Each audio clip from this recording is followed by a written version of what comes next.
हाँ, पिछले वीडियो में हम लोगों ने चैप्टर 1 का जो पार्ट 1 था उसमें रिसोर्सेस के बारे में पढ़े और रिसोर्सेस कितने प्रकार के हैं वो सब पढ़े।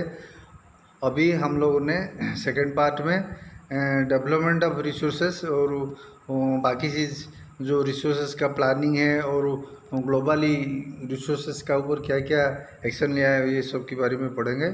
चलिए बिना टाइम गवाए हुए हम शुरू करते हैं। लाइन बाय लाइन हम लोगों को समझना होगा और वर्ड बाय वर्ड उसका प्रॉब्लम्स जो वर्ड्स का मीनिंग ये सब चीज़ को समझना होगा, तभी जगह हम इफेक्टिवली आंसर दे सकते हैं। तो देखिए, डेवलपमेंट ऑफ रिसोर्सेज शुरुआत करते हैं।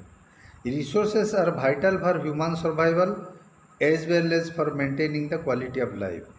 रिसोर्सेज हमारे जीवन में बहुत महत्व रखता है। बिना रिसोर्सेज के हम लोग कुछ कर ही नहीं सकते हैं, ना इकोनॉमिक डेवलपमेंट, ना हमारा जीना, कुछ भी संभव नहीं है। तो resources are vital means very important for human survival. मानव जाति की बचना और उसका अस्तित्व सभी चीज़ रिसोर्सेज का ऊपर ही डिपेंड करता है। वो उसका जो क्वालिटी ऑफ लाइफ है वो कैसे ज़िंदगी जिएगा, अच्छी तरह से जिएगा या उसका जीवन में कुछ अभाव होगा, वो सभी चीज़ रिसोर्सेज के ऊपर डिपेंड करता है। It was believed that resources are free gifts of nature. पहले बिलीव करते थे कि रिसोर्सेज सब नेचर का फ्री गिफ्ट है, इसलिए उसको इनडिस्क्रिमिनेटली यूज करते गए। As a result human beings used them indiscriminately, मतलब बिना सोचे समझे अंधाधुन उसको यूज करते गए। And this led to the following problem, major problems. ये सब चीज़ जो अंधाधुन यूज़ किए उसका बहुत दुष्परिणाम सामने आया, उसको सारी चीज़ हम पढ़ेंगे। देखिए, पहला नंबर है कि जो क्या दुष्परिणाम हुआ, depletion of resources for satisfying the greed of a few individuals. कुछ फिंगर काउंट्स पीपल, कुछ गिने चुने आदमी ने रिसोर्सेस को अंधाधुन यूज़ किए अपना लोभ के लिए, अपना स्वार्थ साधन करने के लिए। रिसोर्स नेचर का बहुत सारी रिसोर्सेस को वो अपनों ख़त्म कर दिए। Second, accumulation of resources in few hands. एक फिंगर काउंट्स पीपल, एक गिने चुने आदमी का हाथ में बहुत सारी रिसोर्सेस एक्यूमुलेट होकर रह गया, व्हिच इन टर्न, जो कि परिणाम स्वरूप क्या हुआ ना, society divided into two segments, haves and have nots, और रिच और एंड पुअर। जिसके चलते सोसाइटी दो भाग में बट गया, धनी और गरीब, या हैव्स एंड हैव नॉट्स, जिनका पास में संपत्ति है और जिनका पास में संपत्ति या प्रॉपर्टी नहीं है, ऐसे दो भाग में बट गया।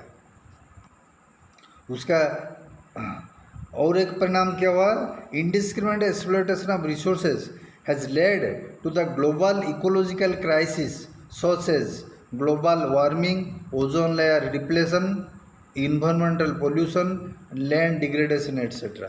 जैसे कि कुछ आदमी अपना स्वार्थ के लिए नेचर का बहुत सारी रिसोर्सेज को इनडिस्क्रिमिनेट यूज़ किए, यानी कि बिना सोचे समझे अंधाधुन यूज़ किए। उसका परिणाम क्या हुआ ना, इकोलॉजिकल इम्बैलेंस क्रिएट हो गया।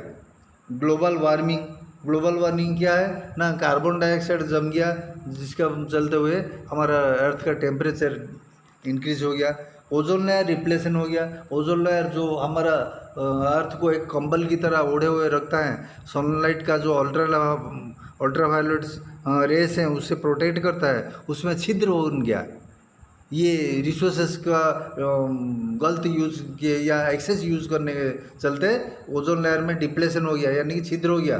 देन एनवायरमेंटल पोल्यूशन हो गया, air pollution, water pollution, land pollution, ये सब हवा, पानी, ज़मीन सब पोल्यूटेड हो गया। एज ए रिजल्ट हुई ये सब चलते हुए लोगों के अंदर में एक गवर्नमेंट में सोचने लगा कि भाई उसका परिणाम तो बहुत भयंकर हो रहा है, तो क्या किया जाए। An equitable distribution of resources has become essential for a sustained quality of life and global peace. Equitable distribution मतलब क्या है, समान भाग से विभक्त, मतलब बांटना। रिसोर्सेज को धनी श्रेणी के लोग जो कि बहुत रिच पीपल ने अपने स्वार्थ के लिए 90% रिसोर्सेज यूज कर लिए। तो इसीलिए equitable distribution of resources among all sections of society become very essential, has become very essential। किस लिए ना, for sustained quality of life and global piece, विश्व शांति। और सस्टेन क्वालिटी मतलब, सस्टेन का मतलब जानते हैं, जो कि अभी आप यूज़ करेंगे, आप तो यूज़ करेंगे, आपका फ्यूचर जनरेशन के लिए भी कुछ छोड़ के जाना है, वो फ्यूचर जनरेशन के लिए भी कुछ रिसोर्स बचा के रखने के लिए उसको सस्टेन कहते हैं। वो आगे हम पढ़ेंगे। सस्टेन डेवलपमेंट, सस्टेन का मतलब है जुडिशियस यूज, जो कि आप सोच से समझे यूज़ करेंगे, ना कि अंधाधुंध उसको यूज़ करेंगे। तो sustain quality of life and global piece के लिए इक्वल डिस्ट्रीब्यूशन ऑफ रिसोर्स बहुत ज़रूरी हो गया। If the present trend of resource depletion by a few individual and countries continues, the future of our planet is in danger. यदि अभी जैसे चल रहा है, इफ द प्रेजेंट ट्रेंड जैसे कि चल रहा है कि कुछ गिने चुने आदमी, गिने चुने देश अपना स्वार्थ के लिए, अपना पैसा से, जैसे कि अंधाधुंध रिसोर्सेज का ग्लोबली यूज़ करते हैं, जिसमें सारी चीज़ डेंजर हो गया, हमारा एनवायरनमेंट पोल्यूटेड हो गया, हमारा ग्लोबल वार्मिंग हो गया, ओजोन डिप्लेशन हो गया, सारी चीज़ खलत हो गया, तो उसको रोकना बहुत ज़रूरी हो गया। हाँ, therefore resource planning is essential for sustainable existence of all forms of life, not only human beings, all forms of life अब डेंजर हो गया जो अंधाधुंध यूज़ करने के। तो इसीलिए देयरफॉर रिसोर्सेस प्लानिंग मतलब क्या है कि कौन सा रिसोर्सेस कितना है और हमारा लोग कितना है, इसलिए उस रिसोर्सेस को डेवलप करके सारी आदमी का बीच में उसको बांटना, जुडिशियस यूज़ करना, इक्विटेबल डिस्ट्रीब्यूशन करना कि प्रोसेस को हम रिसोर्स प्लानिंग कहते हैं। तो रिसोर्स प्लानिंग बहुत एसेंशियल हो गया। क्यों हो गया ना, फॉर सस्टेनेबल एग्जिस्टेंस। जो सस्टेनेबल वर्ड मैंने आपको बताया था कि सस्टेनेबल मतलब अभी आप यूज़ करेंगे, आपका जनरेशन, कमिंग जनरेशन भी यूज़ करेंगे। तो इसीलिए वो sustainable existence of all forms of life, not only human beings, all other forms of life, जैसे कि पेड़ पौधे, बाकी सब जो एनिमल्स है, उन लोग भी इस अर्थ में रहना है, तो अभी जाके इकोलॉजिकल बैलेंस रह पाएगा। बिना इकोलॉजिकल बैलेंस में सारी चीज़ गड़बड़ हो जाएगा। तो ये सब को मेंटेन रखने के लिए हमें रिसोर्सेज का जुडिशियस यूज करना चाहिए। Sustainable existence is a component of sustainable development. Sustainable existence, ये सब चीज़ क्या है मैं आपको थोड़ा बताता हूँ। अभी जो मैंने बताया था, सस्टेनेबल का मीनिंग ये है कि अभी तो आप कुछ यूज़ कर रहे हैं और बाकी चीज़ कुछ बचा के आपको फ्यूचर जनरेशन के लिए रखना है, उसको सस्टेनेबल कहते हैं। सस्टेनेबल डेवलपमेंट यही है। अनसस्टेनेबल डेवलपमेंट क्या है, आप वर्तमान जनरेशन सारी चीज़ को यूज़ कर देना और उसको ख़त्म कर देना, अंधाधुंध यूज़ करने का मतलब है अनसस्टेनेबल डेवलपमेंट, क्योंकि फ्यूचर के लिए कुछ बचता ही नहीं। तो क्या प्रेजेंट जनरेशन के लिए ये अर्थ बना है? नहीं, बिल्कुल नहीं। अगले जनरेशन भी तो है ना, आपका बेटा हो गया, उसका बेटा आएगा, तो बाकी जो जनरेशन आएगा फ्यूचर में, उसके लिए जो बचा के रखने के लिए, उसको कहते हैं सस्टेनेबल डेवलपमेंट। और सस्टेनेबल एग्जिस्टेंस उसी का ही एक पार्ट है। अब हम पढ़ेंगे sustainable development. Sustainable economic development means development should take place without damaging environment and development in the present should not compromise with the needs of future generation। मैंने आपको बताया था ना, सस्टेनेबल डेवलपमेंट मीन्स अभी इकोनॉमिक डेवलपमेंट जो आप करेंगे, environment को डैमेज नहीं करके और फ्यूचर जनरेशन के लिए बचा के रखने के लिए कुछ प्लानिंग करना को कहते हैं सस्टेनेबल डेवलपमेंट। फिर मैं पढ़ लेता हूँ। Sustainable economic development means, sustainable economic development का मतलब है development should take place. Present generation का जो डेवलपमेंट प्रोसेस है वो कैसे टेक प्लेस होगा ना, without damaging the environment. Environment को डैमेज नहीं पहुँचना होगा। जो ग्लोबल वार्मिंग, जो हमारा ओजोन डिप्लेशन, ये बाकी जो चीज़ पॉल्यूशन हो गया, ये सब चीज़ नहीं करके, ये सब चीज़ को डैमेज नहीं पहुंचा के एनवायरनमेंट को, और डेवलपमेंट इन द प्रेजेंट जो डेवलपमेंट प्रेजेंट में हो रहा है वो फ्यूचर जनरेशन का नीड को कॉम्प्रोमाइज़ करके भी प्रेजेंट जनरेशन डेवलप नहीं कर सकते हैं, उसको कहते हैं सस्टेनेबल डेवलपमेंट। चलिए आगे चलते हैं। इसी सस्टेनेबल डेवलपमेंट को मद्दे नज़र रखते हुए, मतलब सामने नज़र रखते हुए 1992 में रियो डी जानेरियो एक प्लेस है ब्राज़ील में, वहाँ एक समिट हुआ था, अर्थ summit.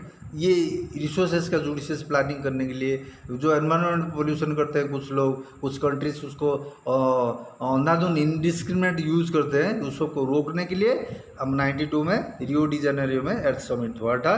In June 1992 more than 100 heads of the states, head of the states मतलब ये जो स्टेट मतलब यहाँ कंट्री है, 100 कंट्रीज मेट मतलब मिले हैं कहाँ, in Rio de Janeiro in Brazil for the first time, for the first international earth summit. International मतलब पूरा विश्व का जो अर्थ समिट एक पहले बार हुआ था रियो डी जानेरियो में, वहाँ मिले थे। दिस समिट वाज कॉन्वेंट मतलब बुलाया गया था फॉर एड्रेसिंग, मतलब एड्रेस करने के लिए क्या है ना, urgent problems of environmental protection, environment को कैसे प्रोटेक्शन किया जाए, ये उसको जो रिसोर्सेस ख़त्म होता जा रहा है उसको कैसे रोका जाए, ये सारी चीज़ को ये डिस्कशन करने के लिए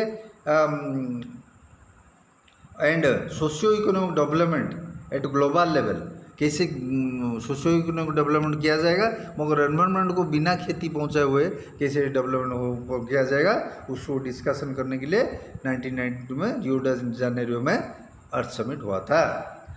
द असेंबल्ड लीडर्स, जो लीडर्स वहाँ जमा हुए थे, the assembled leaders signed the declaration on global climate change and biological diversity.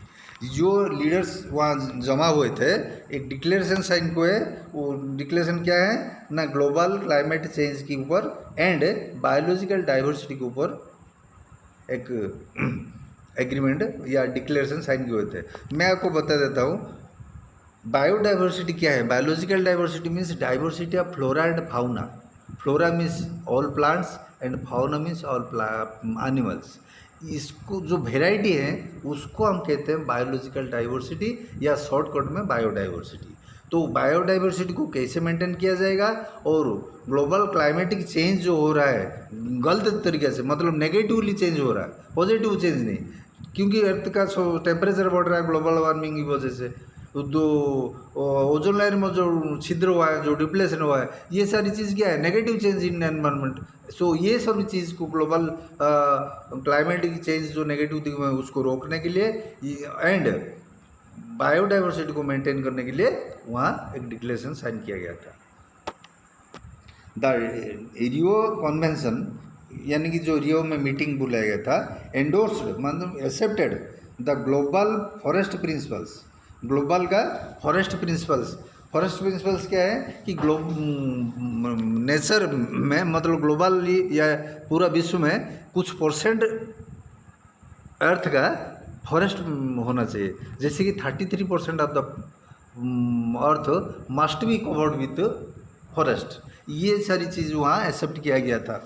यह तो लिखा नहीं है मगर ज्योग्राफी में हमारा है कि इकोलॉजिकल बैलेंस मेंटेन करने के लिए हमारा जो लैंड एरिया है उस टोटल लैंड एरिया का 33% at least 33% must be covered with forest.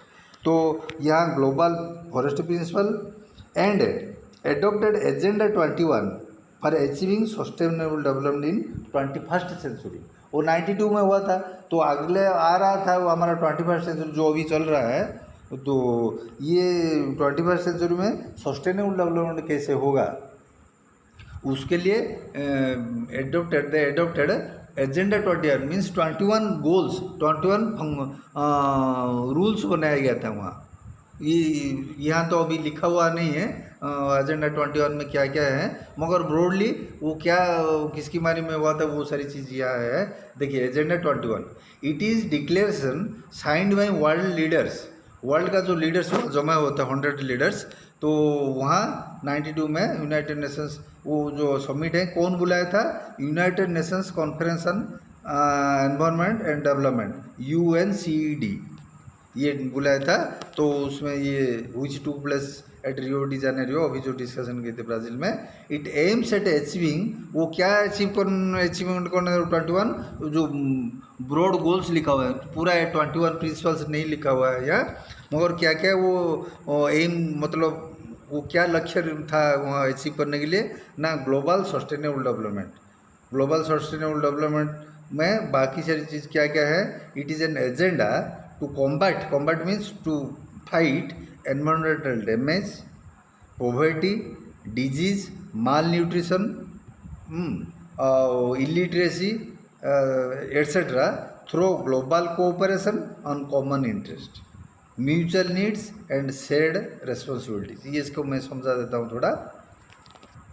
ये देखिए फिर मैं पढ़ता हूँ। इट इज़ एन एजेंडा, ये एक एजेंडा था। एजेंडा में जो काम करने के लिए जो हमारा लिस्ट है उसको एजेंडा कहते हैं।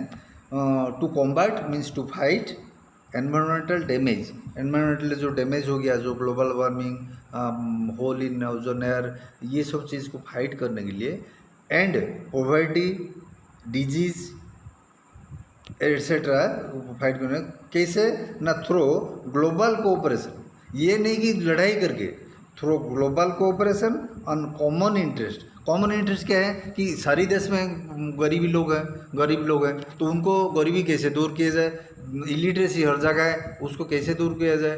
तो सिर्फ यानी कि ये नहीं कि सिर्फ अमेरिका, इंग्लैंड या वेस्टर्न यूरोप जो धनशाली देश है उन लोगों का ही सिर्फ ये होगा, बाकी जो देश हैं जो गरीब देश है उन लोगों का गरीबी कैसे मिटेगा, निरक्षरता यानी कि इलिटरेसी कैसे दूर होगा, और ये खाना पीना के जो अभाव है वहाँ कैसे दूर होगा, ये सारी चीज़ को दूर करने के लिए वहाँ जो एजेंडा 21 पास हुआ था तो उसमें क्या लिखा हुआ है कि ग्लोबल कोऑपरेशन के जरिए ये सब चीज़ किया जाएगा। हमारा जो म्यूचुअल नीड्स है तो वो शेयर्ड रेस्पॉन्सिबिलिटी शेयर करके, हमारा देश का गरीब जो है वो बाकी देश के लिए भी वो एक प्रॉब्लम है, तो उन लोगों को कोऑपरेट करके हमारा देश का गरीब, हम उन लोगों के साथ कोऑपरेट करके उन लोगों का देश में गरीबी कैसे लोग होगा, उनका भूखमरी या नहीं उनका जो दिक्कत है बाकी सब सोशल प्रॉब्लम से कैसे दूर होगा, ये सारी चीज़ म्यूचुअल इंटरेस्ट और शेयर्ड रेस्पॉन्सिबिलिटी के जरिए दूर करने के लिए यहाँ लिखा गया है। अब आ गया रिसोर्स प्लानिंग। रिसोर्स प्लानिंग क्यों ज़रूरत पड़ गया ना, अभी अभी हम लोगों ने पढ़े हैं कि कुछ लोग, कुछ पैसा वाला लोग अपने स्वार्थ के लिए हमारा अर्थ का बहुत सारी रिसोर्सेज को अपना यूज़ कर लिए, जिसके चलते हुए क्या हुआ, इकोलॉजिकली इम्बेलेंस क्रिएट हो गया, ग्लोबल वार्मिंग हो गया, इस बाकी सारी एनवायरमेंट पॉल्यूशन हो गया, और बाकी लोगों को बाकी कुछ मिला नहीं। जैसे कि कुछ 10% लोग ही ये सारी चीज़ यूज़ कर लिए, बाकी 90% लोग देखते ही रह गए क्योंकि उनका पास में पैसा नहीं है रिसोर्सेज को यूज़ करने के लिए। तो इससे ज़रूरत पड़ गया रिसोर्स प्लानिंग का। Resource planning is widely accepted strategy for judicious use of resources. Judicious मतलब सोचे समझे यूज़ करना कि भाई ये रिसोर्स सिर्फ मेरे लिए नहीं है, मेरा फ्यूचर जनरेशन के लिए है और बाकी प्रेजेंट जनरेशन का बाकी लोगों के लिए भी है। तो ये जुडिशियस यूज़ कैसे किया जाएगा उसके लिए प्लानिंग बहुत ज़रूरी हो गया। It has importance in a country like India which has enormous diversity in the availability of resources. India के ऐसे कंट्री है जिसके बहुत सारे डाइवर्स है, एक चीज़ यहाँ मिलता है तो दूसरे जगह मिलता नहीं है। जैसे कि हमारे यहाँ पानी भरपूर है, वाटर रिसोर्सेज, नदियाँ वगैरह बहुत है ईस्टर्न साइड में या गांगेटिक प्लेन्स में ये वगैरह, मगर वेस्टर्न साइड में देखिए राजस्थान एक मरुभूमि है, हाँ, तो वहाँ पानी की बहुत किल्लत है, बहुत दिक्कत है। तो इतना बड़ा कंट्री में रीजनल डाइवर्सिटी बहुत है, एक रिसोर्स एक जगह बहुत मिलता है तो दूसरी जगह कुछ भी नहीं मिलता है। तो जो यहाँ कुछ भी नहीं मिलता है और यहाँ जो ज़्यादा मिलता है तो ये ज़्यादा मिलने का जगह से कुछ रिसोर्स लेके उन लोगों को देना है, और उन लोगों के पास में जो रिसोर्स है हमारे यहाँ नहीं उनसे कुछ लाके यहाँ देना है। तो ये जो चीज़ होगा कैसे होगा ना, प्लानिंग वे में होगा। रिसोर्स को कैसे यूज़ किया जाएगा, जुडिशियस प्लानिंग बना के यूज़ करना होगा। तो there are regions which are rich in certain types of resources but are deficient in some others. मैंने जो जैसे अभी आपको बता रहा था, वो हमारा यहाँ पानी है और बहुत सारी आयरन और ये वगैरह, मतलब उड़ीसा वगैरह में जैसे कि पानी वानी वगैरह बहुत है, मगर वहाँ पानी नहीं है और मिनरल्स वगैरह बहुत कम मिलता है। तो ये सारी चीज़ जो है यहाँ सेंटेंस में जो बोल रहा है, ये सारी एक बड़ा कंट्री के लिए आम हो गया। तो ये जो चीज़ यहाँ मिलता है वहाँ नहीं मिलता है, वहाँ मिलता है यहाँ नहीं मिलता है, ये सारी चीज़ को अगर प्लानिंग करके हम एक रिसोर्स प्लानिंग करेंगे तभी जाके सभी लोगों को सभी तरह का रिसोर्स मिलेगा। There are some regions which can be considered self sufficient in terms of availability of resources। self sufficient means उनका पास में बहुत कुछ है जो कि अपना ज़रूरत तो खुद पूरा कर सकते हैं, किसी दूसरा एरिया का रिसोर्स लाने की ज़रूरत नहीं है। And there are some regions which have acute shortage of some resources, vital resources। for example, states of Jharkhand, Chhattisgarh and Madhya Pradesh are rich in minerals coal deposits. बहुत सारी मिनरल रिसोर्स, आयरन और या aluminium और बाकी zinc, बहुत सारी minerals भरे हुए और कोल डिपॉजिट्स भी ये तीनों स्टेट में, झारखंड, छत्तीसगढ़ और मध्य प्रदेश में। ठीक है। अरुणाचल प्रदेश है एबंडेंस ऑफ वाटर रिसोर्सेज, वहाँ भरपूर रेनफॉल होता है तो वहाँ पानी प्रचुर मात्रा मिलता है। The state of Rajasthan is very well endowed with solar and wind energy but lacks in water resources। ठीक है, मतलब ये इसका कहने का मतलब है कुछ स्टेट में कुछ चीज़ है तो बाकी कुछ चीज़ में उनका प्रॉब्लम है। तो और एक स्टेट में पानी मिलता है तो वहाँ सोलर एनर्जी मिनरल्स नहीं है, जहाँ मिनरल्स मिलता है वहाँ और कुछ प्रॉब्लम है। तो इसीलिए एक जुडिशियस प्लानिंग सभी स्टेट को सब कुछ थोड़ा थोड़ा मिले, इसके लिए जुडिशियस प्लानिंग होना बहुत ज़रूरी है। Cold desert of Ladakh is relatively isolated from the rest of the country. It is very rich in cultural heritage culture but it is deficient in water infrastructure and some vital minerals. वो ऐसे सब example दिया हुआ है कि कौन area में कौन चीज़ अवेलेबल है, वो किस चीज़ में वो डेफिशिएंट है, ये सारी चीज़ें यहाँ दिया हुआ है। This calls for balanced resource planning at national, state, regional and local level।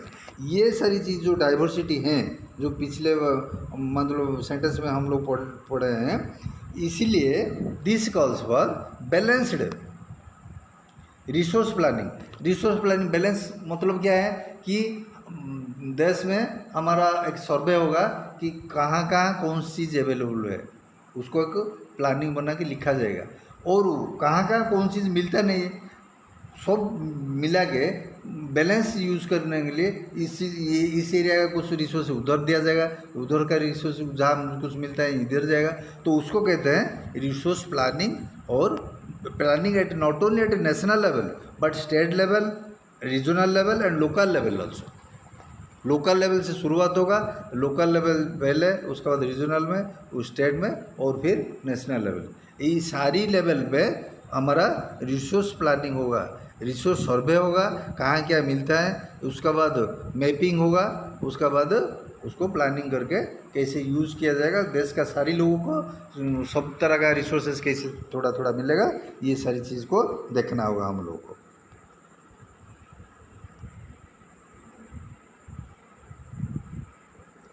Then resource planning in India. Resource planning is a complex process which involves. Resource planning क्या है, अभी शुरुआत हुआ है, क्या क्या चीज़ इसके इन्वॉल्व है ना। Identification and inventory of resources across the region of the country. Identification किया जाएगा, जैसे कि आयरन ओर कहाँ कहाँ मिलता है, और इन्वेंटरी का मतलब वहाँ कितना क्वांटिटी का है अवेलेबल, ये सारी चीज़ आइडेंटिफाई और इन्वेंट किया जाएगा resource across the regions of the country. This involves surveying, mapping and qualitative and quantitative estimation and measurement of resources. मैंने जस्ट अभी आपको कहा था कि एक सर्वे किया जाएगा, जैसे कि आयरन ओर कौन स्टेट में कितना आयरन ओर है, हाँ, और उसका क्वालिटी कितना है, और क्वांटिटी कितना अवेलेबल है, वो सारी चीज़ एस्टिमेट किया जाएगा, उसको मेज़र किया जाएगा। Number 1 step. सेकेंड में evolving a planning structure endowed with appropriate technology, skill and institutional setup for implementing resource development plans। Second stage में क्या किया जाएगा, एक स्ट्रक्चर तैयार किया जाएगा किस चीज़ के लिए, evolving a planning structure endowed with means किसके साथ ना, विथ एप्रोप्रिएट टेक्नोलॉजी। जो स्ट्रक्चर हम बनाएंगे उसमें एप्रोप्रिएट टेक्नोलॉजी होना चाहिए। टेक्नोलॉजी क्या है, फॉर एग्जांपल आयरन ओर कहाँ है, उसको लिए हम टेक्नोलॉजी हम सर्वे करते हैं हमारा एक मशीन के जरिए। मिट्टी के नीचे कौन सा मिनरल कौन सा मेटल कितना है उसको जानने के लिए हमारे पास में टेक्नोलॉजी अवेलेबल है। हम बिना खुदे हुए हम ऊपर से उस मशीन को घुमा के हम पता कर सकते हैं कि मिट्टी के नीचे क्या है, उसको कहते हैं टेक्नोलॉजी। और आइडेंटिफाई करने के बाद उसको कैसे निकाला जाएगा मिट्टी के नीचे से और उसको कैसे प्यूरिफाई किया जाएगा, उसके लिए भी टेक्नोलॉजी की ज़रूरत है। तो इसीलिए जो स्ट्रक्चर क्रिएट किया जाएगा वो एप्रोप्रिएट टेक्नोलॉजी के साथ। और स्किल का मतलब क्या है, जैसे कि प्रॉपर इंजीनियर और जो साइंटिस्ट वगैरह होना जरूरी है, नहीं तो कैसे टेक्नोलॉजी डेवलप होगा। स्किल्ड मैन पावर भी ज़रूरत है, उसको कहते हैं स्किल डेवलपमेंट। स्किल डेवलपमेंट के लिए कंट्री में बहुत सारी IITs, इंजीनियरिंग कॉलेजेस, ये सब चीज़ हमारा बनाया गया है। और इंस्टीट्यूशनल सेटअप मीन्स ये अभी जो हमने आपको बोला था कि resource and development centres technology develop करने के लिए, उस मिनरल्स को आइडेंटिफाई करने के लिए, सर्वे करने के लिए, उसके बाद उसको मिलने के बाद उसको प्यूरिफाई करने के लिए, ये सब चीज़ के लिए institutional setup for implementation of resource development plans, ये सारी चीज़ सेकेंड स्टेप में होगा। थर्ड में क्या होगा, matching the resource development plan with overall national development plans. ये इसका मतलब क्या है, जैसे कि देखिए रिसोर्स डेवलपमेंट प्लान कैसे बनाया जाएगा ना, ओवरऑल नेशनल डेवलपमेंट प्लान के साथ उसको मिलना चाहिए। सपोज हमारा नेशनल डेवलपमेंट प्लान में हमें ज़रूरत है 100 टन का आयरन ओर, तो ये जहाँ हमारा रिसोर्स पहले प्लानिंग कर रहे हैं उसमें आइडेंटिफाई करना पड़ेगा भाई हमारा 100 टन आयरन ओर है कि नहीं है, तो सर्वे करो और कहाँ अवेलेबल है। यदि नहीं है, if not available in our country, we should be imported from other country. So उसको कहते हैं matching of resource development plan with overall national development plan. फिर एक बार मैं समझा देता हूँ ये चीज़ को कैसे मैच किएगा। सपोज हमारा रिसोर्स डेवलपमेंट प्लान बना है कि हमारा इतना ये है, यहाँ इतना मिट्टी है, इतना यहाँ पानी है, उतना हुआ मिनरल है, ये आयरन और इतना है, वहाँ इतना है। तो वो सारी चीज़ क्वांटिफाई करेंगे, क्वालिफाई करके कितना क्वालिटी का है, कितना अच्छा क्वालिटी का है, बुरा क्वालिटी का है, या कम क्वालिटी का है, और कितना क्वांटिटी का है, ये सारे मिलने के बाद डाटा उसको हम नेशनल लेवल पे उसको मिलाना पड़ेगा कि नेशन की ज़रूरत क्या है और कितना हमारे पास अवेलेबल है। उसको कैसे पता चलेगा, रिसोर्स डेवलपमेंट प्लान का बाद में ही पता चलेगा। तो ये सारी दोनों प्लानिंग मिलना चाहिए, हमारा नेशन को कितना ज़रूरत है, वो कितना अवेलेबल है, जो नहीं है फिर कैसे कहाँ से लाया जाएगा। इसको कहते हैं matching of resource development plan with overall national development plans. India has made concerted efforts for achieving the goals of resource planning right from the first 5-year plan launched after independence। Independence के बाद 1947 के बाद जब independence हुआ उसका बाद 1950 में हमारा प्लानिंग कमीशन एक बनाया गया है। प्लानिंग कमीशन का मेन एम था कि हमारा देश में कौन सा रिसोर्स कितना अवेलेबल है और कहाँ कहाँ पर है। अगर किसी चीज़ का रिसोर्स नहीं है तो वो रिसोर्स को हम कैसे डेवलप करेंगे। तो इसलिए from the first plan onwards 1950 से हमारा 5-year प्लान शुरुआत हुआ था। 1950 से 55 तक 5-year plan number first 5-year plan, तब 55 से 60 सेकेंड 5-year प्लान, 60 से 65 थर्ड 5-year प्लान, ऐसे चलता गया 5-year प्लान सब। तो फर्स्ट 5-year प्लान से ही हमारा जो रिसोर्स प्लानिंग शुरुआत हो गया था।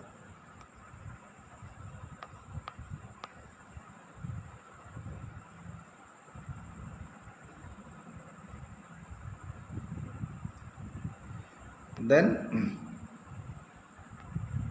अवेलेबिलिटी ऑफ सॉरी हाँ availability of resources is a necessary condition for development of any region. बिल्कुल सही है, अगर रिसोर्स अवेलेबल है तभी जाके हमारा कुछ मतलब डेवलपमेंट होगा किसी भी रीजन का। But mere availability of resources in the absence of corresponding changes in technology and institution में हिंडर डेवलपमेंट। पहला क्या बोला कि availability of resources is a condition, prime condition for development of any region. But resource available हो जाने से ही development नहीं हो जाएगा, उसको यूज़ करने के लिए अप्रोप्रिएट टेक्नोलॉजी एंड इंस्टीट्यूशन भी बहुत ज़रूरी है। उसको मैच करके टेक्नोलॉजी और इंस्टीट्यूशन हमारे पास में होना चाहिए, नहीं तो बिल्कुल उस एरिया का डेवलपमेंट नहीं हो पाएगा। There are many regions in our country that are rich in resources but these are included in economically backward regions. हमारा ट्राइबल एरिया को देखिए ना, ट्राइबल एरिया में बहुत सारी चीज़ें अवेलेबल है, फॉरेस्ट रिसोर्सेज अवेलेबल है, बहुत सारी मिनरल्स और आयरन ओर्स हो गया कि मेटल्स वगैरह हो गया, सॉरी बहुत सारी चीज़ अवेलेबल है। बट उन एरिया का ही डेवलपमेंट नहीं हुआ है, वो area he one of the most backward areas में गिना जाता है कंट्री का। ये हमारे लिए और उन लोगों के लिए बहुत दुखदायी है। ये सब क्यों हुआ ना, उन लोग उतना डेवलप नहीं हुए हैं। दो देश का डेवलपमेंट हो गया है और उस एरिया में जाके उस रिसोर्सेज को हम लाके यूज़ करते हैं, मगर उन लोग को फ़ायदा नहीं मिलता, इसलिए वो रीजन बैकवर्ड ही बैकवर्ड रह गया है। ऑन द कॉन्ट्रारी, इसके विपरीत में there are some regions which have a poor resource base but they are economically developed। उनका विपरीत में ऐसे देश का ऐसे बहुत सारी रीजन है जिसका कोई रिसोर्स नहीं है, वो रिसोर्स बेस है but they are economically well developed. For example देखिए ना, दिल्ली एरिया में क्या अवेलेबल है, कुछ भी रिसोर्सेज नहीं है, बट वो इकोनॉमिकली फुल डेवलप्ड एरिया है। और बहुत सारी एग्जांपल है, मैंने एक छोटा सा एग्जांपल दिया। अच्छा, ये कुछ चीज़ आपको पूछा गया है, can you name some resources rich but economically backward regions and some resource poor but economically developed regions, give reasons for such a condition बस सिचुएशन। ये मैंने अभी आपको बताया था। अब आप भी सोचिए, ऐसे बहुत सारी एरिया आपके आसपास में अवेलेबल है जिनका पास में रिसोर्सेज तो है बट वो डेवलप नहीं हो पाया है अभी तक, और क्यों नहीं हो पाया वो थोड़ा सोचिए आप। अच्छा, the history of colonialization reveals that rich resources in colonies were the main attraction for foreign invaders। हमारा कंट्री को देखिए एग्जाम्पल, हमारा कंट्री पहले रिसोर्स रिच था, सोने की चिड़िया बोला जाता था इंडिया को। अंग्रेज़ लोग ने इसीलिए अट्रैक्ट हो गए, यहाँ आए हमारा देश का रिसोर्स को लूटने के लिए, ठीक है। इसीलिए कहा है history of colonialism reveals that, वो रिवील करता है कि बताता है that rich resources in colonies में जो अंडर कंट्रीज जो कि जैसे कि इंडिया हो गया, अफ्रीका हो गया, एशियन अदर एशियन कंट्रीज, ये सब जो कॉलोनीज थे इनका पास में रिसोर्स बहुत था, इसीलिए अट्रैक्ट हो गए। जो इंग्लैंड हो गया या फ्रांस हो गया, बाकी जो कॉलोनियल कंट्रीज थे वो अट्रैक्ट हो गए हमारा रिसोर्सेस की वजह से यहाँ आए थे। It was primarily the higher level of technological development of colonializing countries that helped them to exploit resources of other regions and establish their supremacy over the colonies। तो हमारा पास में बाकी जो कॉलोनियल कंट्री थे, जो कंट्री इंडिया जैसे पराधीन कंट्री थे, उन लोगों के पास में रिसोर्सेज था मगर टेक्नोलॉजी नहीं था, उसको मैचिंग टेक्नोलॉजी नहीं था उसको यूज़ करने के लिए।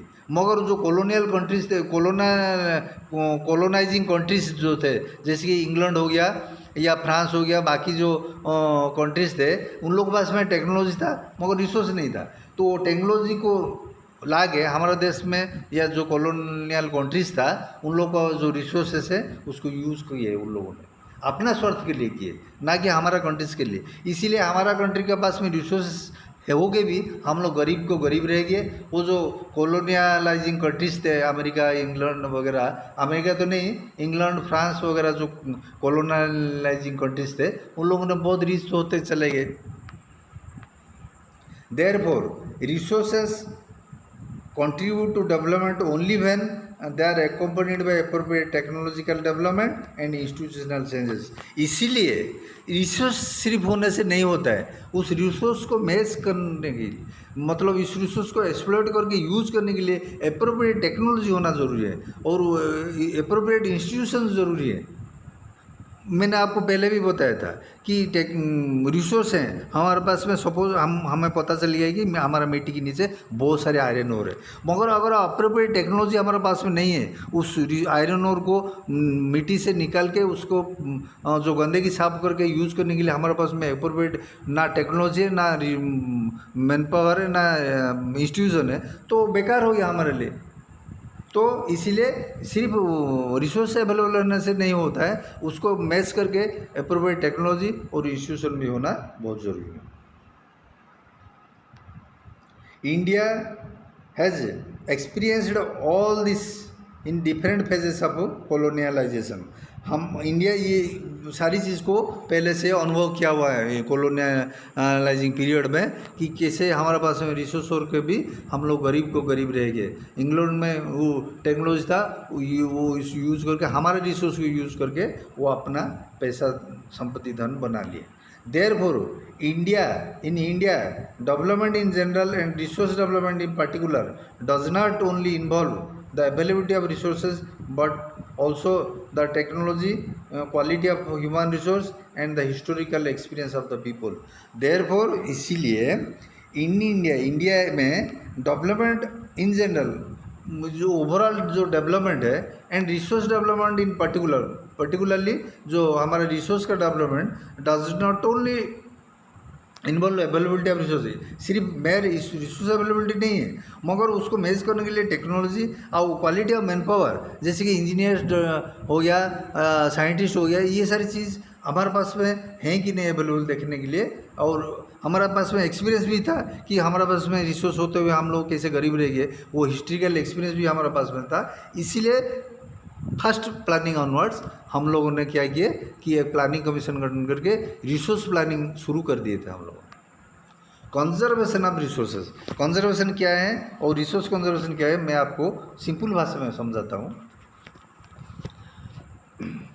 देखिए, आपका पास में पानी है, मगर पानी को अगर अंधाधुंध यूज़ करेंगे, हाँ पानी में हमारे पास में है, तो जहाँ 1 लीटर पानी लगा यहाँ 20 लीटर पानी लगा के हम यूज़ करेंगे तो एक ना एक दिन ख़त्म तो होना ही है। तो जुडिशियस यूज ऑफ वाटर या judicious use of resources is known as conservation of resources. अभी हम शुरू करते हैं इसको। Resources are vital for any development activity. किसी भी डेवलपमेंट के लिए रिसोर्स तो सबसे पहले प्राइम जरूरी है, but irrational consumption and overutilization of resources may lead to socio-economic and environmental problems। मैं अभी आपको एग्जांपल दिया था कि हमारे पास में कुछ चीज़ रिसोर्स अवेलेबल है, मगर आप अंधाधुंध अगर यूज़ करते जाएंगे उसको, अगर आप इरेशनल कंजप्शन, इरेशनल मीन्स बिना सोचे समझे उसको यूज़ करेंगे, बाकी फेंक देंगे, या वहाँ 1 किलो यूज़ करने की जगह 5 किलो यूज़ करेंगे अगर अवेलेबल है करके, तो उसको इरेशनल कंजप्शन कहते हैं। और ओवर यूटिलाइजेशन मतलब क्या है, उसको जैसे कि पानी अगर हम हैं ग्राउंड हमारा ग्राउंड वाटर पानी है, मगर ओवर यूटिलाइज करेंगे तो क्या हुआ ना, ग्राउंड वाटर लेवल नीचे चला जाएगा और एक दिन आएगा कि हमारा पूरा एरिया ही बंजर हो जाएगा या डेजर्ट बन जाएगा। तो ये दोनों चीज़ को रोकना होगा, irrational consumption and over utilization of resources. उससे क्या होता है ना, सोशियो इकोनॉमिक प्रॉब्लम शुरू हो जाता है। सोशियो इकोनॉमिक प्रॉब्लम क्या है ना, एक कुछ फिगर काउंट्स पीपल यानी कि 10% पीपल रिच से रिच होते जाएंगे, बाकी 90% लोगों को बाकी वो रिसोर्सेज मिलेगा ही नहीं। तो इसमें सोशियो इकोनॉमिक प्रॉब्लम आ जाएगा और एनवायरमेंटल प्रॉब्लम भी शुरू हो जाएगा। एनवायरमेंटल प्रॉब्लम कैसे शुरू होगा? जैसे कि अगर किसी रिसोर्स को आप ओवर यूटिलाइज करेंगे तो पोल्यूशन होना जरूरी, मतलब उसका मोस्ट पोल्यूशन प्रॉब्लम होता है, होगा ही होगा। टू ओवरकम दीज प्रॉब्लम्स, उस प्रॉब्लम को दूर करने के लिए resource conservation at various level is important. Resource conservation करना बहुत ज़रूरी हो गया। रिसोर्स कंजर्वेशन मतलब जुडिशियस यूज ऑफ सोचे समझे यूज करने को हम कंजर्वेशन कहते हैं। This had been the main concern of leaders and thinkers in the past. पहले भी थिंकर्स और लीडर्स का यही मेन प्रॉब्लम था या मेन कंसर्न यह था कि कैसे हम जुडिशियस यूज़ करेंगे, कैसे सोचे समझे हम कंजर्व करके रिसोर्सेज को हम भी यूज़ करेंगे और फ्यूचर जनरेशन के लिए भी छोड़ेंगे। For example Gandhi ji was very apt means वो जो कहते वो सब बहुत सही कहते, वेरी एप्ट इन क्या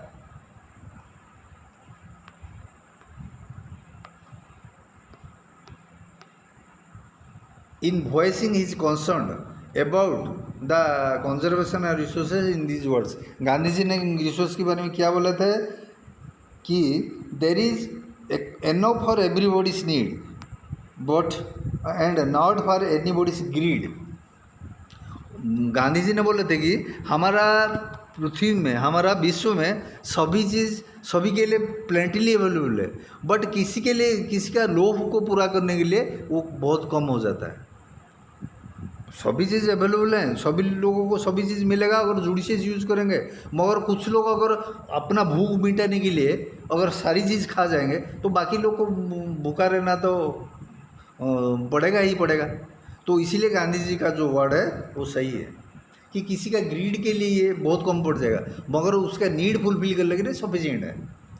ही placed the greedy and selfish individuals and exploitative nature of modern technology as the root cause for resource depletion at the global level। Gandhi ji का मतलब, गांधी जी के अकॉर्डिंग टू गांधी जी वो कहते कि लोभी इंसान और सेल्फिश, लोभी और सेल्फिश इंसान और explorative nature of modern technology. Explorative nature means क्या है? एक दिन में हजार टन मिट्टी से वो जो जैसे कि आयरन ओर हो गया वो बाकी से जो निकाल लेंगे उसको प्यूरिफाई कर यूज़ कर देंगे तो एक कुछ ही दिन में वो बाकी सारी चीज़ ख़त्म हुई हो जाएगा। तो इसीलिए एक्सप्लोरेटिव नेचर और ये सेल्फिश नेचर की वजह से हमारा मेन कॉज है जो ग्लोबल लेवल में जो रिसोर्स ख़त्म होता जा रहा है उसका मेन रीज़न ये गांधी जी ने बोले थे। अच्छा, he was against mass production and wanted to replace it with production by masses. इसका मीनिंग क्या है? Mass production and production by masses. Mass production means जैसे कि एक बड़ा सा फैक्ट्री हो गया, उसमें मशीन की जरिए जहाँ 100 कपड़ा बनता था, 100 शर्ट बनता था, वहाँ 1000 शर्ट या 50,000 शर्ट बनेगा, उसको मास प्रोडक्शन कहते हैं। बट प्रोडक्शन बाई मासेस मतलब क्या है? हर एक इंडिविजुअल गांव में कुछ अपना हैंडीक्राफ्ट इंडस्ट्रीज की जरिए कुछ प्रोडक्शन करने को बोलते हैं production by masses. So mass production and production by masses में भास्ट डिफरेंस है। मास प्रोडक्शन मतलब मशीनरी, मॉडर्न मशीनरी यूज़ करके बहुत सारी प्रोडक्ट निकालना। प्रोडक्शन में मतलब है इंडिविजुअल्स जो गांव के लोग हैं वो अपना छोटा मोटा इंडस्ट्री बना के कुछ चीज़ अगर बनाते हैं तो इसको कहते हैं production by masses. At a international level the club of Rome advocated resource conservation for the first time in a more synthetic way in 1968। ये जो है अभी हम क्या पढ़ रहे हैं ना, हिस्ट्री ऑफ जो रिसोर्स कंजर्वेशन के लिए जो हमारा आवाज़ उठाए थे उसका जो हिस्ट्री है वो 1992 में अभी जो रियो डी जेनेरियो हम लोगों ने पढ़े हैं वो बहुत बाद में हुआ। वो पहले इंसिडेंट कब हुआ था? 1968 में club of Rome advocated means बोले थे resource conservation for the first time systematic way में वहाँ आवाज़ उठाए थे 68 में।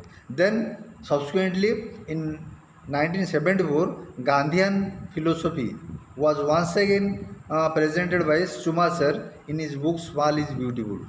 सुमासर एक राइटर है, वो गांधी जी जो बोले थे अभी हम लोगों ने बोला है ना, ये जो गांधीयन थॉट जी की resources plenty available for everyone but not the greed for it is not मतलब it is not enough for greed of anybody. तो उसको ये सब चीज़ जो गांधी जी उनका बारे में हम लोगों ने पढ़े, ये बुक में सुमासर ने अच्छी तरह से बताया था। The essential contribution with respect to resource conservation at the global level was made by Brundtland Commission report 1987 में 1987 में ब्रुंडलैंड कमीशन रिपोर्ट बना था कि कैसे जुडिशियस यूज़ करेंगे हम रिसोर्सेज को, नहीं तो एक ना एक दिन हमारा पृथ्वी खत्म हो जाएगा। This report introduced the concept of sustainable development. Sustainable development एक वर्ड जो उसको शुरुआत तो उसका कॉइंड किए थे, इसका नामकरण ही किया था ये ब्रुंडलैंड कमीशन रिपोर्ट। इन फ्यूचर आपको ये कॉम्पिटिटिव एग्जाम में भी आता है ये क्वेश्चन, तो आपको याद करना पड़ेगा कि कौन सा कमीशन ये शुरुआत किया था ये वर्ड को सस्टेनेबल डेवलपमेंट को, ना ब्रुंडलैंड कमीशन रिपोर्ट 1987 है, ठीक है।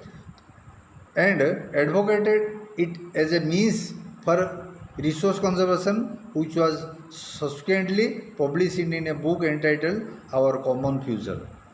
आवर कॉमन फ्यूचर करके एक किताब आया था, उसी के ऊपर ये सस्टेनेबल डेवलपमेंट के ऊपर ये ब्रुंडलैंड कमीशन रिपोर्ट के ऊपर को आधार करके इसको बेस करके।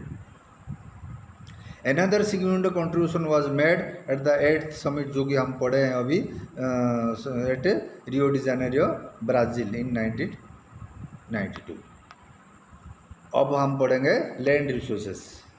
We live on land, we perform our economic activities on land and we use it in different ways. Land है ऐसे एक चीज़ है जिसके ऊपर हम रहते हैं, उसके ऊपर एग्रीकल्चर करते हैं, उसके ऊपर हम इंडस्ट्री एस्टेब्लिश करते हैं, और उसका ऊपर हम ये पेड़ को लगा के हम जंगल बना सकते हैं। तो लैंड एक only base through which we can earn our livelihood. Thus land is a natural resource of utmost important. Land बहुत सारी चीज़ के लिए हमारा लैंड के से ही बनता है, और लैंड ही ऐसे एक चीज़ है जो कि हमारे लिए बहुत सारी महत्व रखता है। इट सपोर्ट्स नेचुरल वेजिटेशन जो फॉरेस्ट हो गया, वाइल्ड लाइफ है जो इसमें, तो ये सारी चीज़ को कौन संभालता है? लैंड के ऊपर ही ये सब होता है। वाइल्ड लाइफ है, ह्यूमन लाइफ है, economic activities, transport, communication system, everything has been accord at land. Land ऐसे एक चीज़ है जिसके ऊपर ही ये सारी चीज़ संभव होता है। However land is an asset of finite magnitude, therefore it is important. Finite magnitude का मतलब क्या है? ये लिमिट है। ज़मीन कभी बढ़ता है क्या? लोग बढ़ते हैं, हाँ, बाकी सब चीज़ें बढ़ता है, मगर लैंड जितना था 1000 ईयर बैक अभी भी इतना ही है, ठीक है। तो इसीलिए कहते हैं land is an asset of finite magnitude. Finite means definite, उस लिमिटेड मैग्नीट्यूड, उससे वो बढ़ता नहीं है कभी। Therefore it is important to use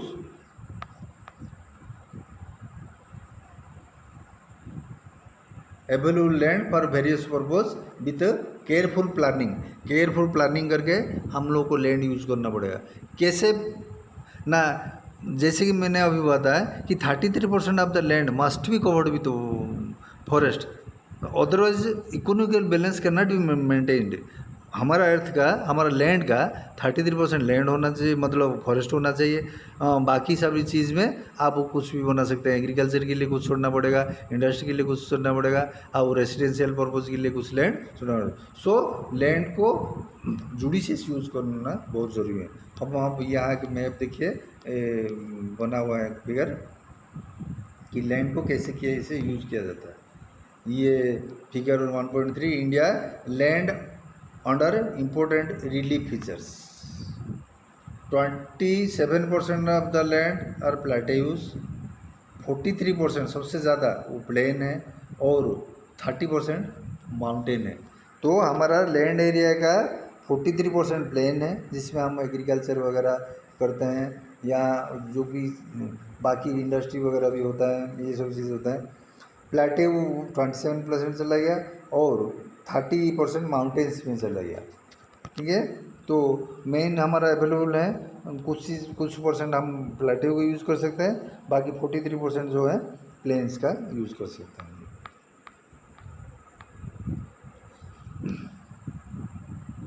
India has land under a variety of relief features. Relief features मतलब ये जो हो गया नेचुरल रिलीफ फीचर्स क्या है, माउंटेन्स हो गया, प्लेटेव्स हो गया, हाँ रिवर्स, ये सब चीज़ को रिलीफ फीचर्स कहते हैं, namely mountains, plateaus, plains, islands etcetera.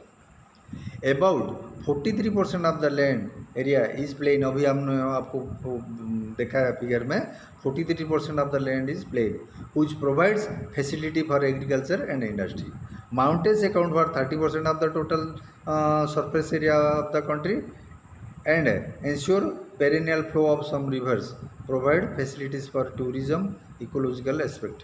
ये जो माउंटेन्स वगैरह का क्या महत्व है ना, इससे बहुत सारी नदियाँ निकलते हैं, पेरिनियल रिवर में वो साल भर में बहते रहते हैं, जैसे कि हिमालय से निकला हुआ है गंगा, ब्रह्मपुत्र वगैरह, वो साल भर में पानी बहता रहता है, जिससे हम इरिगेशन पर्पज़ में, डोमेस्टिक यूज़ में, एग्रीकल्चर के लिए पानी हमें मिलता है। और माउंटेन्स वगैरह में बहुत सारे पेड़ पौधे वगैरह हैं जो इकोनॉमिकल बैलेंस के लिए बहुत सारी चीज़ प्रोवाइड करते हैं। फ्लोरा एंड फाउना का जो बायोडाइवर्सिटी है वो माउंटेन्स एरिया में ही मेंटेन होता है। About 20% of the area of the country is plateau region. It possesses rich resources of minerals, fossil fuels and forest. बाकी जो 27% प्लेटेव एरिया का, उसमें क्या क्या होता है, मिनरल रिजोर्स है, आयरन ओर हो गया, बॉक्साइड हो गया, बाकी सब मिनरल्स वगैरह इसमें यहाँ मिलता है, और फॉसिल फ्यूल्स, डीजल, पेट्रोल वगैरह मिट्टी के नीचे जो है वहाँ मिलता है, और फॉरेस्ट वगैरह इस प्लेटेव एरिया में है। Land utilization, land resources are used for following purposes. Forest के लिए land not available for cultivation. कौन सा लैंड अवेलेबल नहीं है कल्टीवेशन के लिए ना, बारन लैंड एंड वेस्ट लैंड। बारन मीन्स जो कि ख़त्म हो गया, वो उसमें एग्रीकल्चर करके उसका जो फर्टिलिटी ख़त्म हो गया, उसको बारन लैंड कहते हैं। और वेस्ट लैंड, अच्छा देन सेकेंड हो गया land put to non agriculture use, जैसे कि building, road, factories, residential houses, ये सब बनाने के लिए। तो ये दोनों टाइप का लैंड अवेलेबल नहीं है कल्टीवेशन के लिए। अदर अनकल्टिवेटेड लैंड जैसे कि हो गया परमानेंट पैस्चर्स, जो घास वगैरह होता है चरने के लिए वगैरह, जो हमारा बकरी वगैरह है, गाय वगैरह जो चरने के लिए, pasture lands, grazing lands etcetera. Then second हो गया land under miscellaneous tree crops and groves not included in the net sown area. Net sown area मैंने बाद में आपको समझाऊंगा।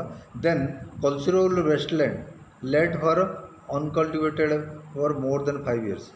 कल्चरेबल वेस्टलैंड का मतलब, वो कल्चरेबल मतलब यहाँ कल्टीवेशन तो हो सकता है, मगर 5 years हो गया वो कल्टीवेट नहीं हुआ, उस लैंड को कहते हैं कल्चरेबल वेस्टलैंड। तो ये सारी चीज़ जो 3 टाइप का लैंड है वो अनकल्टिवेटेड है लैंड है। देन आ गया फेलो लैंड्स। फेलो लैंड का मतलब यहाँ भी कल्टीवेशन नहीं होता है, वो क्या है ना, current fellow land left without cultivation for 1 और लेस देन 1 एग्रीकल्चर ईयर। 1 साल या 2 साल हो गया वहाँ खेती नहीं किया गया है, उसको करेंट फेलो लैंड बोलते हैं। मोर देन 5 year हो गया तो उसको कल्चरल वेस्ट लैंड बोला जाएगा। देन सेकेंड हो गया other than current fellow land, जैसे कि left uncultivated for the past 1 to 5 years। अगर 1 साल से नीचे या 1 साल को करेंट 5 year होगा, और 1 साल से 5 साल के अंदर जो खेती नहीं किया गया उसको क्या कहेंगे, other than current fellow land. और 5 year से ऊपर हो गया तो उसको कहेंगे कल्चरल वेस्ट लैंड। ये सारी चीज़ में एग्रीकल्चर नहीं होता है। बाकी लैंड हो गया 5th नंबर में जिसमें कल्टीवेशन होता है, उसको कहते हैं net sown area. The physical extent of land on which crops are sown harvested is known as net sown area. इसमें खेती होता है हमारा। Area sown 1 more than once in an agriculture year plus net sown area is known as gross cropped area. Gross cropped area का मतलब क्या है, जो नेट सोन एरिया हो गया और जो एरिया में मोर देन वंस एग्रीकल्चर होता है। जैसे कि कुछ एरिया में क्या है, जैसे गेहूं या धान हो गया और उसका बाद चुप रह जाते हैं लोग, वहाँ कुछ करते नहीं है क्योंकि वहाँ पानी नहीं होता है, उसका ये अब बाद उसका मतलब पैसा नहीं होता है, मगर उसको कहते हैं नेट सोन एरिया। और नेट सोन एरिया प्लस जो एरिया में साल में 2 बार या उससे ज़्यादा कल्टीवेशन होता है, उस दोनों को मिला के हमारा बनता है gross cropped area, gross cropped area. Then land use pattern in India. The use of land is determined by both physical factors such as topography, climate, soil types, as well as human factors such as population density, technological capacity, and culture and traditions etc. Land use pattern कैसे determine होता है? The use of land is determined by both physical factors and topological factors, climate, soil types as well as human factors. इतना सारी human factors है, okay, ये सारी चीज़ determine करते हैं। अब देखिए ये फिगर हमें बताता है द रिपोर्टिंग एरिया 100% एरिया है, उस 100% से ये 45.2% जो है एरिया क्या होता है, उसमें area under non agricultural uses 48.5%। ये इसमें इस फिगर में ये 45%, ये देखिए ये जो फिगर हैं 48.2%, ये 18% फॉरेस्ट, 12% हो गया बैरन लैंड, ये सारी चीज़। और इसमें ये जो है इसमें हो गया 45.5% जो है net sown area, then cultural wasteland, fallow other than current fallow, ये सब चीज़ यहाँ दिया हुआ है जो कि हम पढ़ेंगे अभी। Total geographical area of India is 3.28 million square kilometre, total geographical area, ठीक है। Land use data however is available only for 93% of the total geographical area of our country. क्यों? Because the land use reporting for most of the north east states except Assam has not been done fully.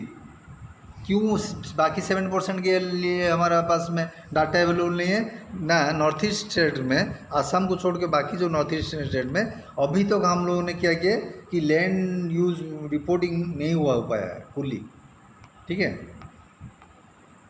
The land under permanent pasture has also decreased. How are we able to feed our huge cattle population on this pasture land, and what are the consequences of it? Most of the other than current fallow lands are either poor quality or the cost of calculation of such land is very high। देखिए हमारे पास में जो land available है, the land under permanent pasture has been decreasing. क्यों decrease हुआ है ना? उसको हम इंडस्ट्रियल यूज़ करते हैं और हमारा रेसिडेंशियल पर्पज़ के लिए क्लीन करके हम उसको यूज़ कर देते हैं, या इरिगेशन पर्पज़ के लिए कैनाल वगैरह हो गया, डैम वगैरह गया, तो ये सब चीज़ के लिए हमारा land under permanent pasture decrease हो रहा है। हाँ, तो अगर डिक्रीज होता है तो how are we able to feed our huge cattle population? हमारा जो गाय वगैरह भैंस हो गया और बाकी सब जो डोमेस्टिक एनिमल्स है, हम लोग उसको कैसे खाना पीना देंगे? And what are the consequence of it? उसका कॉन्सिक्वेंस क्या होगा, उसका रिजल्ट क्या होगा? बहुत सारी गड़बड़ हो जाएगा। Most of the other than current fallow lands are either poor quality और cost of cultivation of such land is very high, ठीक है। Hence these lands are cultivated once और twice in about 2 to 3 years। ये जो cost ज़्यादा है इसीलिए ये these lands are cultivated once और ट्वाइस, 2 बार या 3 बार, इन अबाउट 2 to 3 years, 2 या 3 साल में 2 या 3 बार कल्टिवेट होता है। and if these are included in net zone area, then the percentage of NSA means net zone area in India comes to about 54% of the total reporting area. 54% कैसे होगा ना, 45.5% तो है नेट जोन एरिया, मगर ये बाकी जो इतना को मिला देंगे तो 54.5% हो जाता है, 54% हो जाता है. The pattern of net sown area varies greatly from one state to another, है ना. नेट जोन एरिया स्टेट को डिफेयर करता है. It is over 80% of the total area in Punjab and Haryana and less than 10% in Arunachal Pradesh, Mizoram, Manipur, Arunachal Pradesh, Nicobar Islands. ये जो net sown area state को state बहुत vary करता है.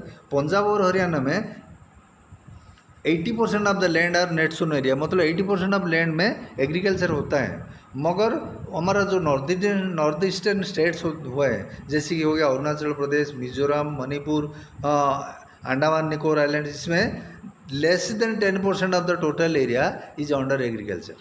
तो उसमें अब देखिए कितना डिफरेंस है, वास्ट डिफरेंस है. The forest area in the country is for lower than the desired 33% of the geographical area as it was outlined in the National Forest Policy 1952. हमारा मैंने अभी बताया था ना आपको कुछ टाइम पहले कि टोटल जोग्राफिकल एरिया का 33% must be under forest, otherwise economical balance can not be maintain.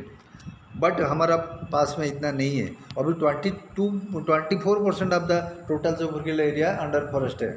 The forest area in the country is far lower than 33%.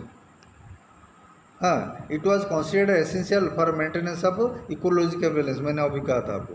The livelihood of millions of people who live on the fringes, of these forests depend upon it. जो लोग जंगल के आसपास में रहते हैं, जंगल में जो चीज़ मिलता है उसका ऊपर उनको लाइवलीहुड डिपेंड करता है. उससे वो कलेक्ट करके बेचते हैं, उससे वो बाकी सारी चीज़ खरीदते हैं. तो इसीलिए वो लोग को भी बहुत दिक्कत होता है, जंगल कम होता जा रहा है. इसलिए a part of the land is termed as wasteland and the land put to other non agriculture uses. Land का बहुत सारी चीज़ वेस्ट हो गया, उसको वेस्टलैंड कहते हैं. और बहुत सारी लैंड को हम नॉन एग्रीकल्चर यूज, जैसे कि इंडस्ट्री के लिए और अपना घर बनाने के लिए, कैनाल बनाने के लिए, ये सब चीज़ में यूज़ कर देते हैं. Wasteland includes rocky, arid and desert areas and land put to other non agriculture uses includes settlements, roads, railways, industries etcetera. ये देखिए वेस्टलैंड के कौन चीज़ को कहते हैं, जो रॉकी लैंड है. एरिड मतलब जो मरुभूमि, वेस्ट डेजर्ट हो गया, डेजर्ट से, और arid and rocky areas. And land put to other non agriculture use कौन होता है ना, सेटलमेंट्स हो गया, रोड्स, रेलवेज, इंडस्ट्री जो करने के लिए जो यूज़ हो जाता है लैंड, जो एग्रीकल्चर के लिए यूज़ नहीं हो पाता है, एग्रीकल्चर से ला के इसमें यूज़ कर देते हैं, उसको कहते हैं नॉन एग्रीकल्चर पर्पज़ के लिए ये लैंड यूज हो जाता है. Continuous use of land over a long period of time without taking appropriate measures to conserve and manage it has resulted in land degradation. Land degradation का मतलब क्या है ना, फर्टिलिटी खत्म हो जाता है लैंड का. फर्टिलिटी मतलब कौन, उपजाऊ. जो ज़मीन उपजाऊ था कुछ साल पहले, अब वो उपजाऊ खत्म हो गया, क्योंकि कॉन्टिन्यूसली हम यूज़ करते जाते हैं केमिकल फर्टिलाइज़र, पेस्टिसाइड, ये सब चीज़ को यूज़ करके ज़मीन का अंदर जो खाद होता है सबको निकाल के हम निचोड़ के ले आए, जिसके चलते क्या हुआ, लैंड डिग्रेडेड हो गया, डिग्रेडेशन में परिणत हो गया. This in turn has serious repercussion on society and environment. ये लैंड डिग्रेडेशन चलते हम लोग को बहुत सारी नेगेटिव इफेक्ट उसका भोगतना पड़ता है हम लोग. Land degradation and conservation measures. We have shared our land with past generation and will have to do so with the future generation too. Land हम अभी यूज़ कर रहे हैं, पास्ट जनरेशन के लोग भी यूज़ कर रहे थे, और फ्यूचर की जनरेशन के लोग भी लैंड यूज़ करेंगे. इसीलिए हम लोग को अभी अंधाधुंध यूज़ करके उसको उपजाऊ ख़त्म करने की करना नहीं चाहिए.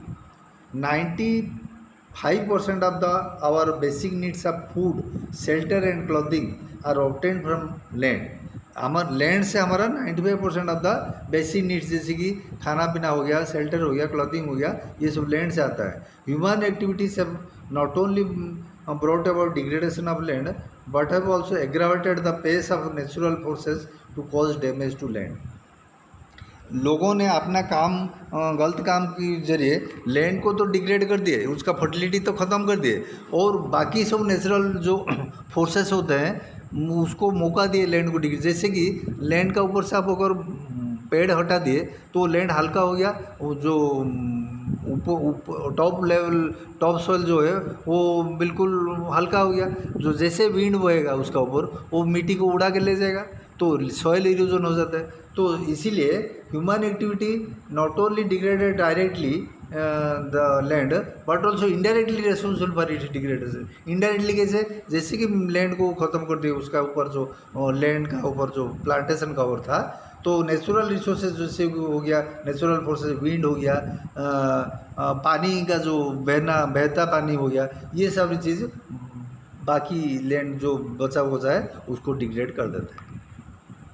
Some human activities such as deforestation, overgrazing, mining and quarrying too have contributed significantly in land degradation.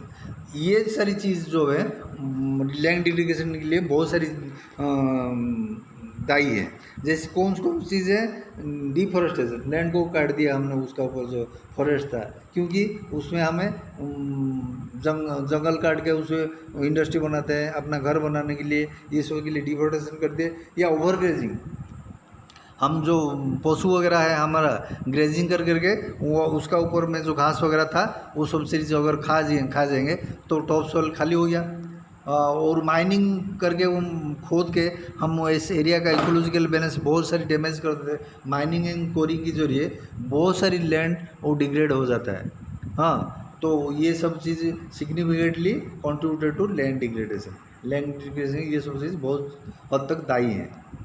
Mining sites are abandoned after excavation work is completed, leaving deep scars and traces of overburdening.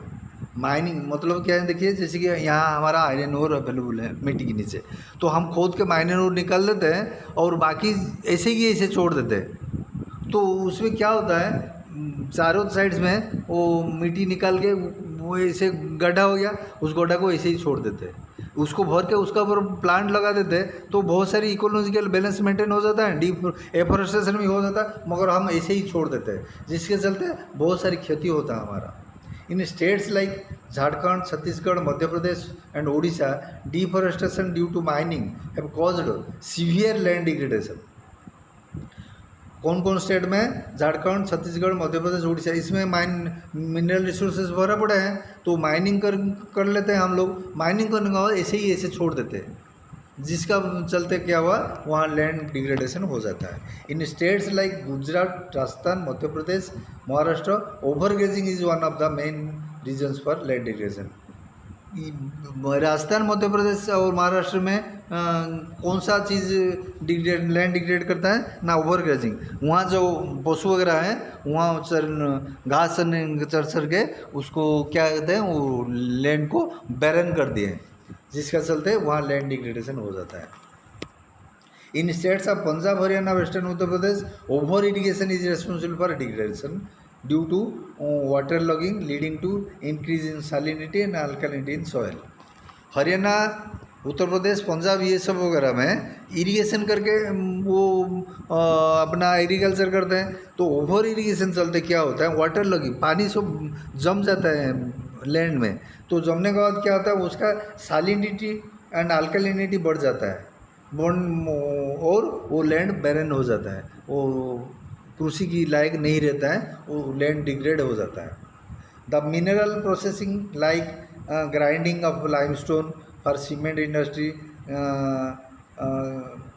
कैलकाइट and soapstone for ceramic industry generate huge quantity of dust in the atmosphere. ये जो industry हैं बहुत सारी dust generate करते हैं, dust generate होकर क्या होता है, एटमॉस्फेयर में एयर पोल्यूट होता है और लैंड भी डिग्रेड होकर जाता है, ओडर सब। तो it retard the process of infiltration of water into the soil after it settles down on the land.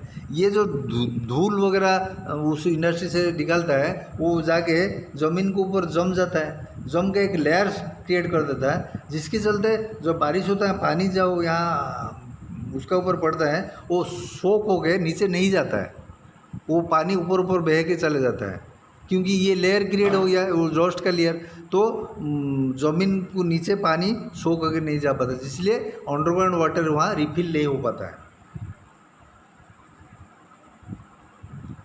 In recent years industrial influence मतलब इंडस्ट्रियल पोल्यूटेंट्स, जो इंडस्ट्री से मल वगैरह निकलता है उसको इंडस्ट्रियल इफ्लुएंट कहते हैं, as waste have become a major source of land and water pollution in many areas of the country.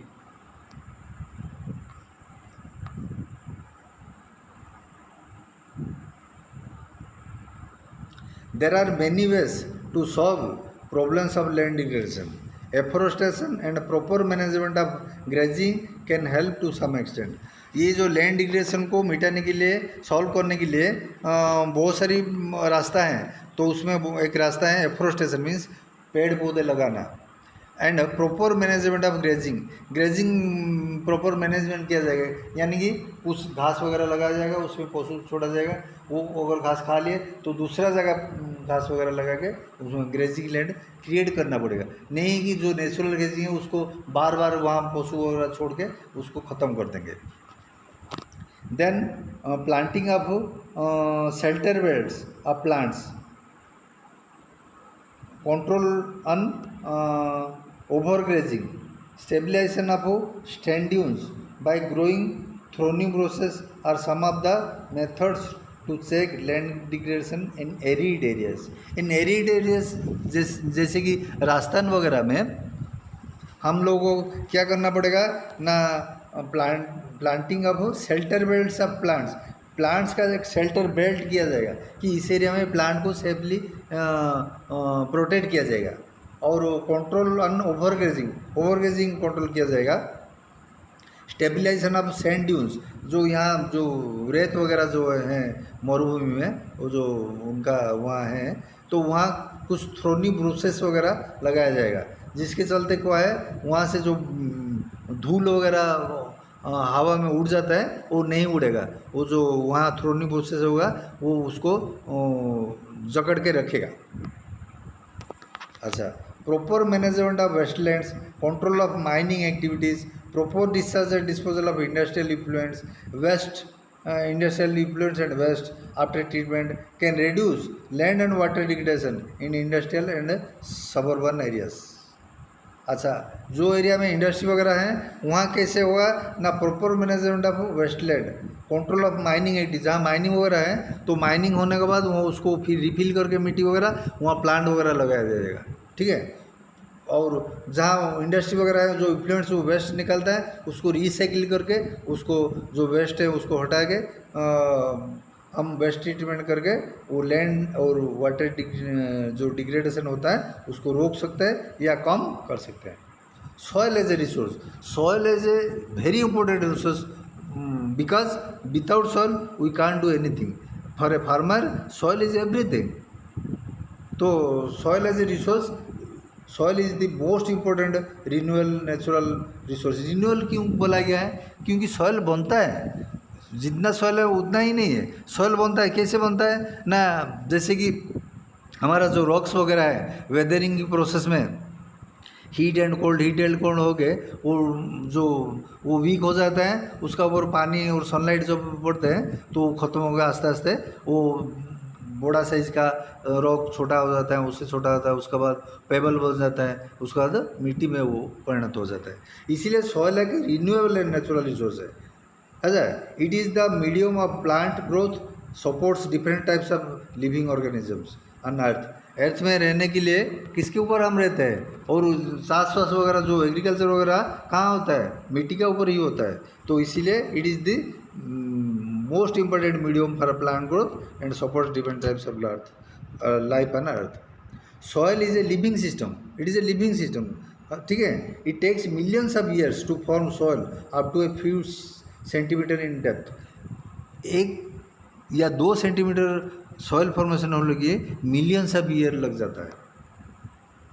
Relief, parent rock और bed rock, climate, vegetation and other forms of life and time are important factors for formation of soil. मैंने अभी आपको बता रहा था ना कि soil कैसे फॉर्म होता है।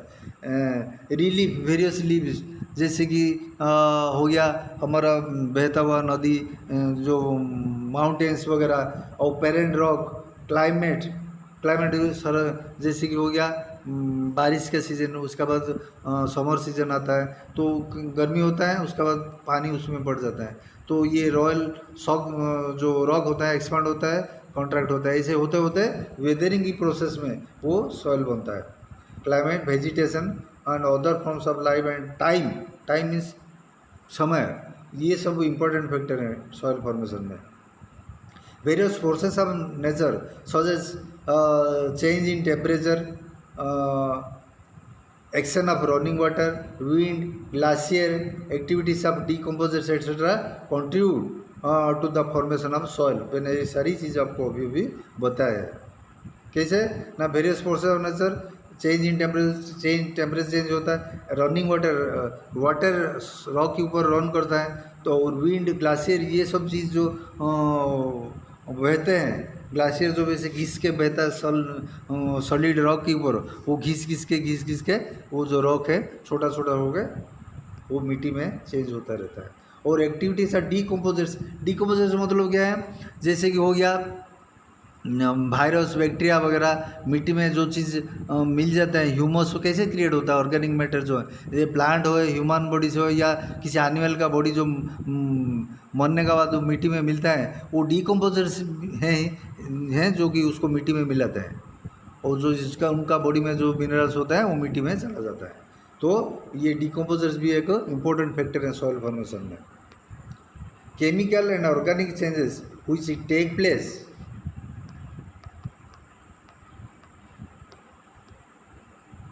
in soil are equally important. Soil also consists of organic humus and inorganic material। मैंने अभी अब जस्ट आपको कहा था, चलिए हम फिगर 1.5 लिखते हैं।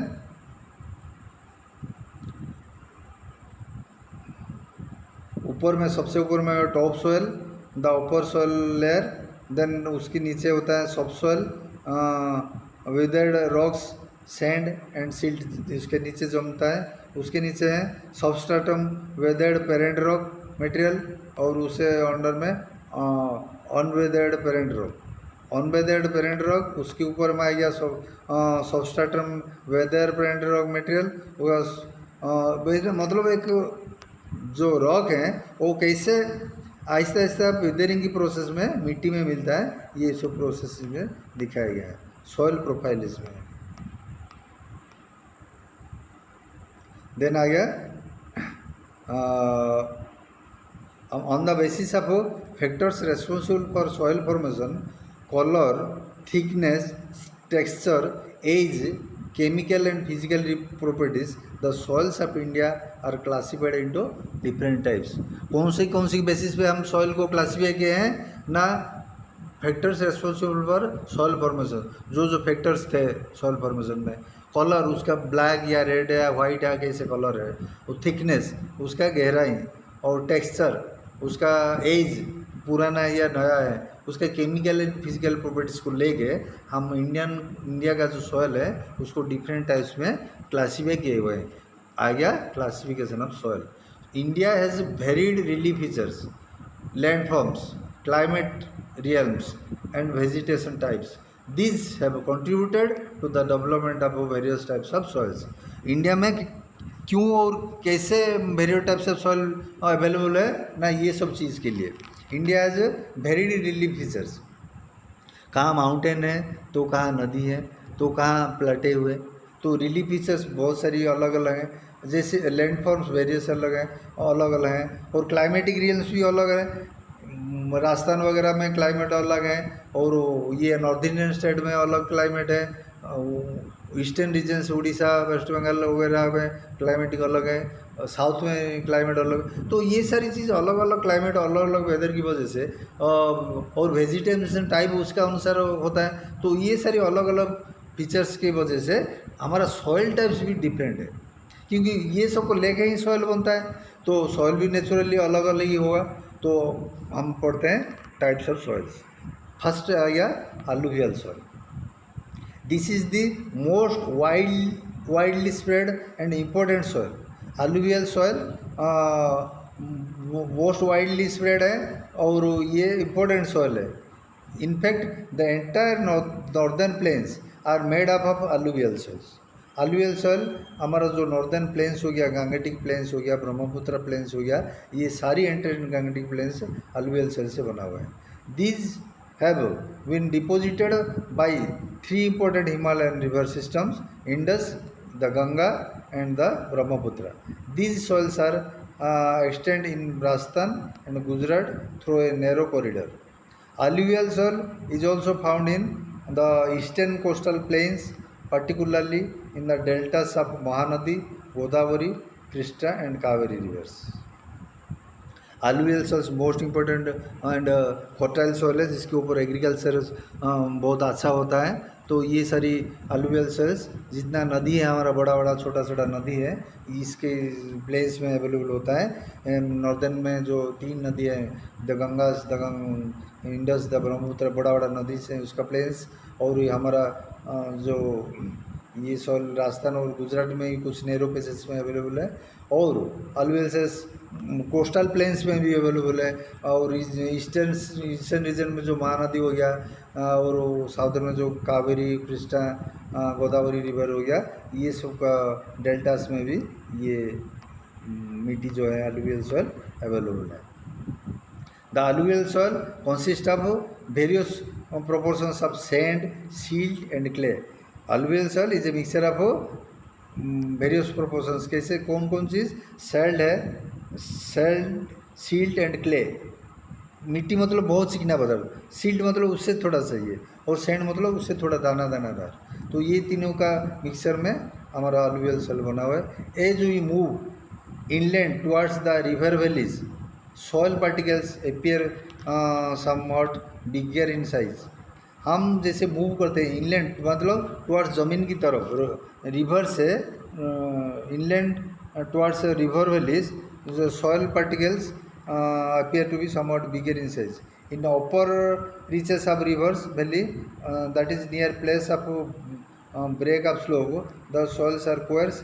Such soils are more common in Piedmont plains such as Dwars, Chos, Terai region. ये सब रीजन में ये सॉइल अवेलेबल है। ये सब ऊपर रीचेस ऑफ द रिवर, जहाँ से नदी निकलता है वहाँ ज़रूर मिट्टी थोड़ा सा बड़ा बड़ा है।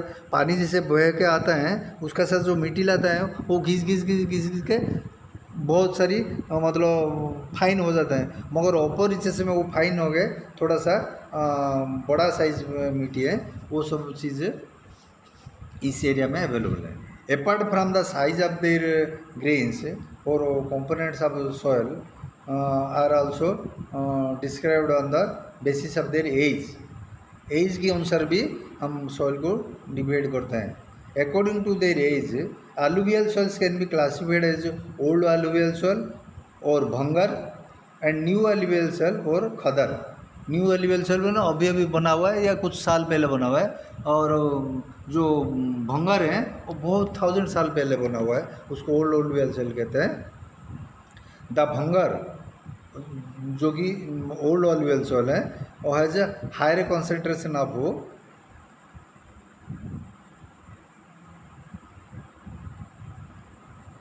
Higher concentration of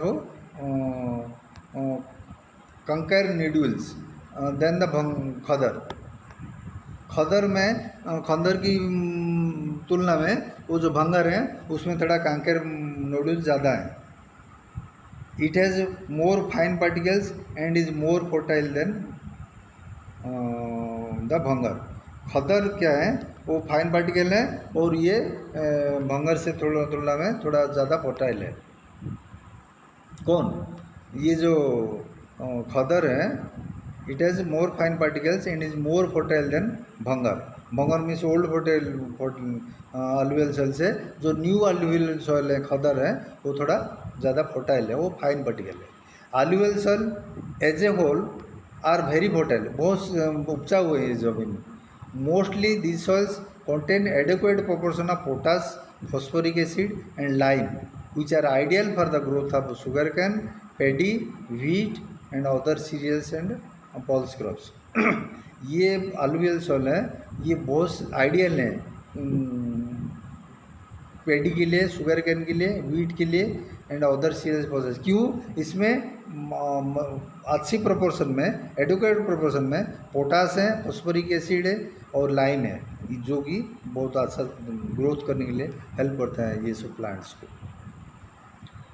due to its high fertility regions of alluvial soil are intensively cultivated and densely populated.